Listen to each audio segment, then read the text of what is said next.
It's just what I was looking for. I could tell right away that they're going by the documents of the Catholic Church, what the Church teaches about demonology, what's okay, what's not okay. There's so many people suffering out there in need of an exorcist. First, we have to think about the devil is real. According to Peter, stay sober and alert. The devil, our opponent, is prowling like a lion, just ready to devour anyone. I learned that the exorcism ministry is actually a ministry of compassion and mercy and love. It's not anything to be afraid of, but it's actually a work of mercy.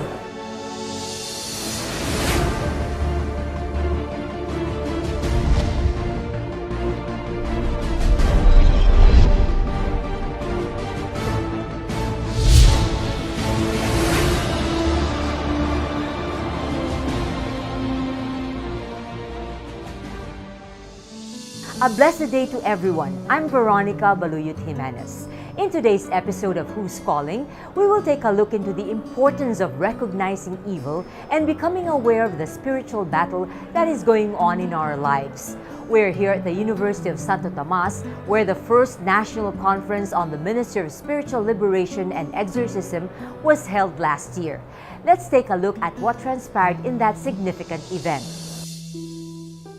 Over the years, cases of demonic possession have been increasing around the world.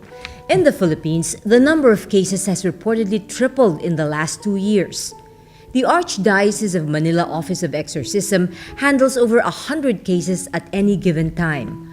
More cases are waiting to be handled, but there are only a handful of available exorcists. The Catholic Bishops' Conference of the Philippines has been asked to ensure that there is at least one priest capable of handling an exorcism in each of the 86 dioceses in the country. The urgent need to respond to the increasing backlog of exorcism requests has prompted the Archdiocese of Manila to organize a training conference for potential exorcists.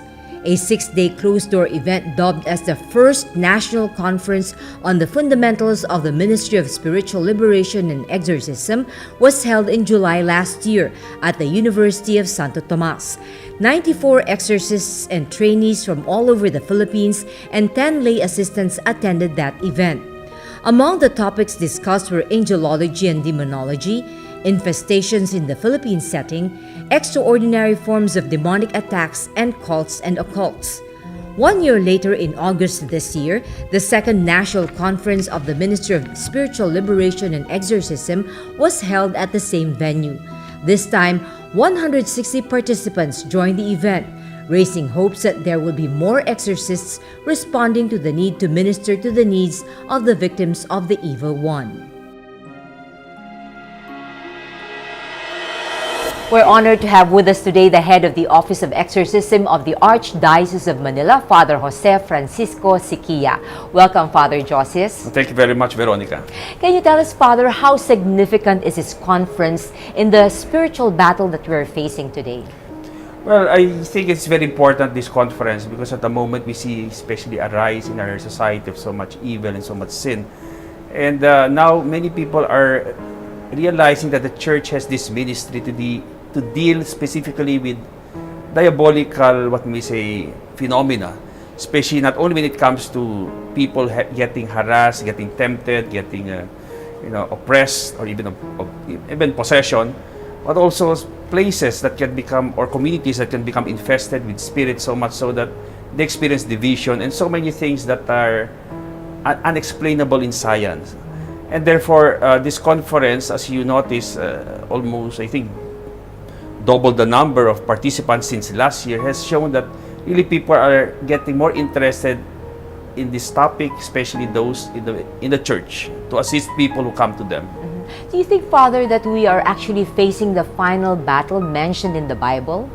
Many people and saints have spoken about the final battle, and there are many signs, as even Pope Emeritus Benedict has mentioned, that there are signs of the times of these final and latter days. And many of the saints have spoken, like Saint Faustina, for example, about these latter days, Saint Louis de Montfort, talking about when there is this rise, especially in the diabolical activity in the world, especially there's a rise in a lot of sin, a lot of evil, when sin is not anymore seen as sinful, when man is the one that dictates what is good and what is true, then there are already signs of what we may say, some form of situation wherein it's impossible that the Lord Himself will not intervene in this kind of situation. Where are we now in the fight against the evil one? Are we winning or are we losing?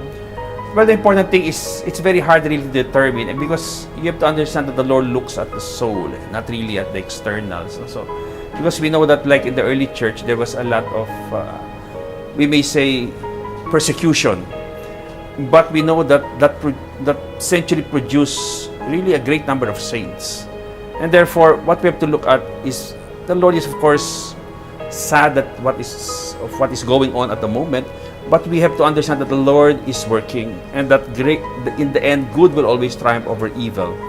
And we can look at it externally and see that it seems that we may be losing, but we don't really see what is going on in the hearts of people, how the Lord is working through all of that is happening around us, how He is working in the soul, and how He is using this situation to bring about what we may say conversion of souls, in order for them to realize their need for God and the reality that there is more to life than this world. So only God can really make that really what we say is determining standard to see whether what is the standard of whether we are winning or losing. But we know actually that if the Lord is permitting this, we are actually winning. But the sad thing there is, of course, in the battle there can be casualties. But in the end, we know that good will always triumph over evil. The most important thing is that we get as many people in order for them to be saved, so that in the end they will enter the kingdom of heaven, the kingdom of God. We know like the priests are like soldiers in the spiritual battle, and we know that you're constantly being attacked or tempted by the devil. Or do priests have any guidelines that they can follow so that they will not fall into the trap of the devil? Well, I think one of the most important things is to be faithful to the essence of their vocation. They are called to be shepherds. And therefore, of course, they will be in the front line, because a shepherd not only guides the sheep, but also protects the sheep from the wolves. And if the person of the priest remains true to the intention of why he became a priest, that means to save souls. And in the sense, in order to save souls, we are taught that we ourselves should be like Christ, another Christ. If we are true to that and faithful to that identity of being another Christ or an alter Christus, then in a sense we will be saved. And if ever we are attacked by the devil, we will become holy, and we will grow through these harassments or temptations that the devil throws upon the priest. It will make us, in a sense, more holy priests. As we see in the life of the saints, they were harassed by demons and diabolical forces, but with the grace of God, we saw that knowing their identity and using the graces given to them by the Lord, they became holy precisely because of these diabolical attacks. So why were the organizers very secretive about this particular conference? Well, because in the world, when you talk about the devil, many people don't have the proper notion of the devil or the proper idea of the devil. Usually, they get it from the media, from the movies, and therefore, the difficulty is that if it comes out and there are a lot of worldly people or people who are not practicing Catholics or Christians or even atheists, they will not only mock this ministry, they will sensationalize it. They can go to the other extreme and sensationalize the diabolical and the demon. Of course, Jesus spoke about the devil, but he always talked about the devil within the proper perspective and context. Because if you try to talk about the devil in the context of what the world thinks about the devil, then of course it causes fear. It removes us from the focusing on God as the Creator, as a God of love, as a God of mercy, etc. During last year's conference, were there any manifestations of the evil one?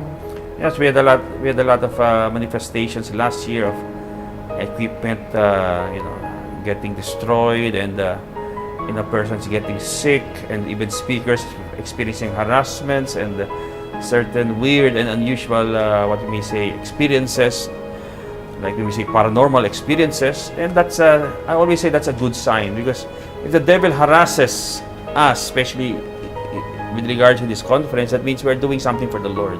the devil never attacks his own. The devil would try to harass so that he causes what we may say some form of difficulty so that it doesn't continue. But of course, we know that the Lord's grace is always, God is always more powerful, and the Lord always triumphs in the end. So it still continued. Tell us about the people invited to attend this conference. How were they chosen? Well, we invited first and foremost a lot of lay people and religious wanted to attend. But we said, I think the first persons who have to be formed and trained with regards to this topic of exorcism are the exorcists themselves. Because in the long run, they will, when they go back to their dioceses and people have problems, they will not come running to the what you may say lay people or the religious, but they will come running to the priest, the exorcist. Especially if they know that there's an exorcist in their diocese, then they would run to the exorcist. So they themselves should be the first one informed and formed in this ministry. How can you ensure that a priest is performing the exorcism rite properly? Well, we cannot really ensure. That's why we, because when the priest goes back to his diocese and he practices the ministry there, we don't know how he practices it.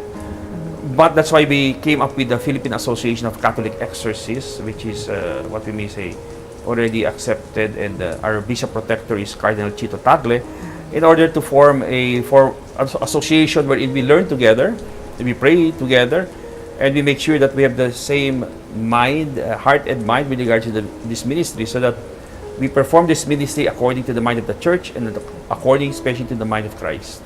You also have lay assistants to aid the exorcists. How are they chosen and how are they trained? Well, usually most of our former cases, because they have experienced the diabolical and they can really empathize and sympathize with people undergoing the same problems, usually they are the ones who volunteer because they want to give back what the Lord has given.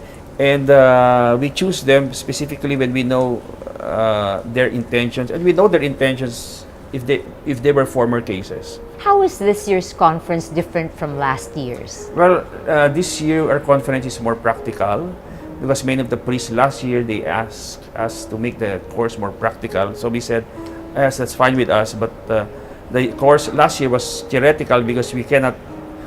An apostolate has always to be built upon a proper foundation, just as action comes from being. So unless you are clear about your foundations, about your theology, about angelology, demonology, they are correct, then the praxis or the what we say, the apostolate, that the ministry becomes more effective because it is built on solid and proper foundations. You do what is right precisely because you have the proper understanding of what the essence of the ministry is all about.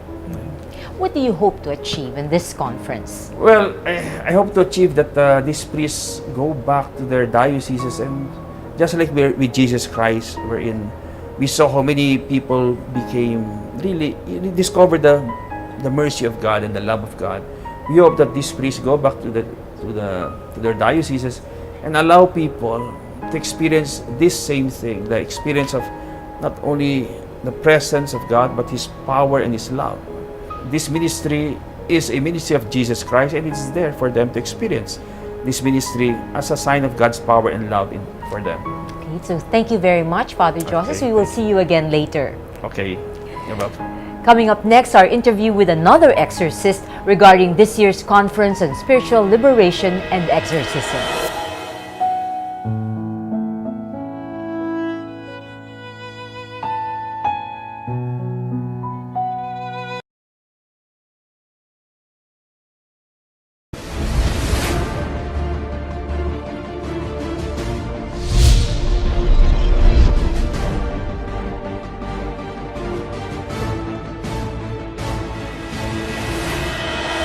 Welcome back to Who's Calling. With me now is a professor of sacred theology at the University of Santo Tomas. He is also part of the exorcist team of the Archdiocese of Manila and one of the organizers of the conference. Please welcome Reverend Father Winston Cabading, OP. Hi, Father. Hello, Veronica. Can you tell us, Father, why is it important to hold a yearly conference on this subject matter? For the extent of how many people we need to cover. We started last year, for example, with about 110 participants. We wanted to cover as much as possible all the dioceses of the Philippines, so that our goal is that every diocese in the Philippines would have an exorcist team, a team of exorcists, together with laypersons and religious collaborators. But at the same time, to have a what you call a mass of priests who are open to the ministry, because we realize that there is a dearth in the number of priests who are open to the ministry of special spiritual liberation, exorcism, and of those who know what to do when they have extraordinary cases. So the more priests that we have, the better. Now, if we are able to cover the whole of Manila, then we are looking also the possibility of extending the knowledge to outside our own borders, perhaps Southeast Asia, because we also know that there are many Catholics in those areas who are also in need of a special type of ministry. What are the talks going to be about, and who are the speakers, and why were they chosen? Why were they chosen? Basically for their competence and for their experience in the ministry. We start with angelology and demonology for a proper understanding of what angels are, what they do, what are fallen angels and what they do, and what can we do to protect ourselves, for example. Then from there, details of the ministry, for example, how to discern, because the number one action of fallen angels is to deceive.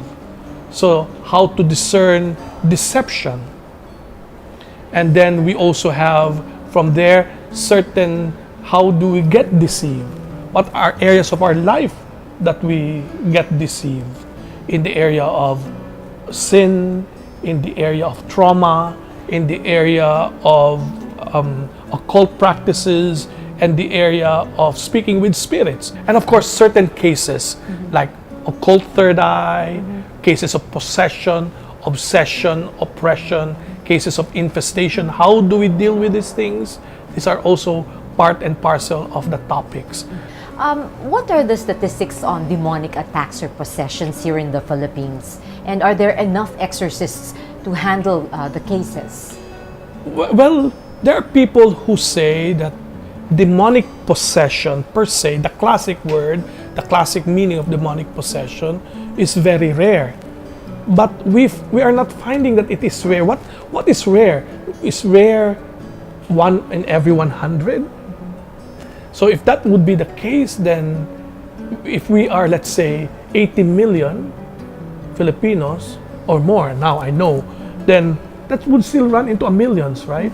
So it's not as rare as we thought it was years ago, for the simple reason that people now embrace the occult in many of its forms, both here in the Philippines, in the third world, and even in the Western world that is more advanced.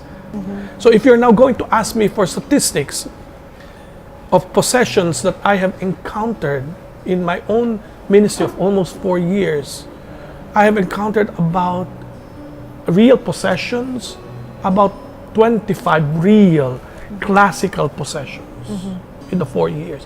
That's many. Yeah. That's many. But how many exorcists are there in the Philippines? In Manila, we are 5. Thanks to this this conference last year, we were able to count 58. 58 exorcists, meaning these are priests who are canonically, meaning they are given explicit mandate by their diocesan bishop to exercise this ministry. According to Father Joseph now, those who have come with the faculty are numbering 64. So we expect a lot of... But 64 is not too many. That's still not enough. Yes, not enough. We are 5 in Manila. When you think we are 5 in Manila, Cabanatuan has 7. More than They Manila. have more. Does that mean because there are more cases there? I don't think so. We have more cases. I think there is an equal number. Wherever occult practices exist, you have more cases, right? Perhaps in the provinces you have more cases of this because people are more superstitious and they're very open to occult practitioners. When you talk about the city, even though there are occult practitioners like albularyos in the city, but people prefer to go first to the doctors. Only then would they go to the occult practitioners for healing when things do not go well with doctors. Percentage-wise, from 100, we will say 5% probably would be authentic demonic possession. And what would be the causes? Oftentimes, occult. Multiple, continuous association with occult powers, especially the desire to possess powers. You have people who would make a pact with the devil just to get powers. So in this case, you now have people who willingly subjugate themselves under the influence of evil spirits. So thank you very much, Father Winston. That was very enlightening. Thank you, Veronica. Coming up next, potential exorcists tell us their thoughts about this conference, so don't go away.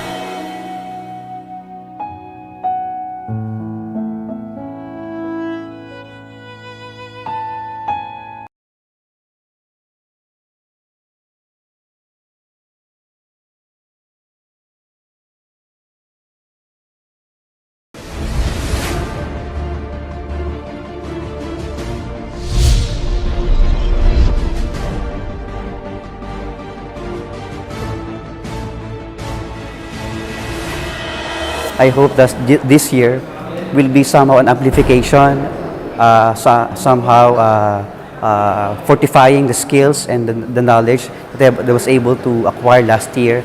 And hopefully, this conference does not only equip me with the skills and the knowledge, but most importantly, the spirituality of an exorcist. Something more of the spiritual aspect in the life and ministry of an exorcist.